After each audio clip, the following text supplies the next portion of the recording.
உங்க புருஷன்மார்ல டாஸ்மார்க்ல கொடுக்கறதுக்கு 1000 ரூபாய். சரியா போச்சு? சரியா? இதே நடக்குது. உண்மையை புரிஞ்சுக்கோங்க. 1000 ரூபாய் நீங்க பொம்பளையால வாங்கி எவ்வளவு சாமியா வாங்குறீங்க? குழம்பு சாமியா எவ்வளவு? ஒரு நாளைக்கு 200 ரூபாய் குழம்பு சாமியா உங்களால ஈடுகட்ட முடியுமா? அதுல 800 ரூபாய் புருஷமார்க டாஸ்மார்க் கொண்டு போயிடுறாங்க. 200 ரூபாய் நீங்க புருஷன் கடன் வாங்கிட்டு குழம்பு வைக்கணும்.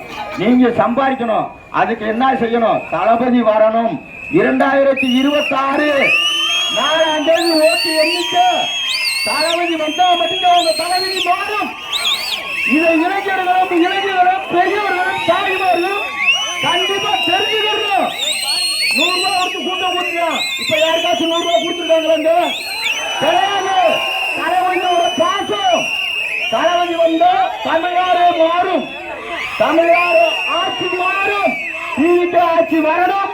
தமிழர்களும் தமிழ்நாடும் முன்னேற வேண்டும் என்று கேட்டுக்கொண்டு அண்ணன் தளபதி ஆட்சி பெற்ற வேட்பாளர் லெப்ட் பாண்டி அண்ணன் அவர்களுக்கு உங்கள் முத்திரையை பதித்து அமோக வெற்றி பெற செய்யுமாறு உங்களை பரியோடு கூட கேட்டுக்கொள்கிறேன். மீண்டும் மீண்டும் கேட்டுக்கொள்கிறேன். நல்லா புரிஞ்சுங்க தாய்மார்களே. இங்க யாருமே 100 ரூபாய் கொடுத்து வரல. ஓசி பிரியாணி கொடுத்து வரல. ஆம்பளையாளு கோட்டு கொடுத்து வரல. டாஸ்மார்க் நீங்களே வாங்கி தருவீங்க. ஆனா அதுக்கு வருமானம் எங்க இருந்து வர? வீட்டுக்கு ஒரு வேலை தளபதி வந்தா கண்டிப்பா செய்வாரு. 2026 4ஆம் தேதி வாக்கு எண்ணிக்கையின் போது அண்ணன் லெப்ட் பாண்டி அண்ணன் அவர்கள் முன்னிலைப்பட்டு ஆண்டிவட்டி சட்டமன்ற தொகுதியில் எம்எல்ஏ பதவி ஏற்பார். உங்களுக்கெல்லாம் விரிவாக பிறக்கும் போது நல்லா தெரிஞ்சுங்க. நன்றி, வணக்கம்.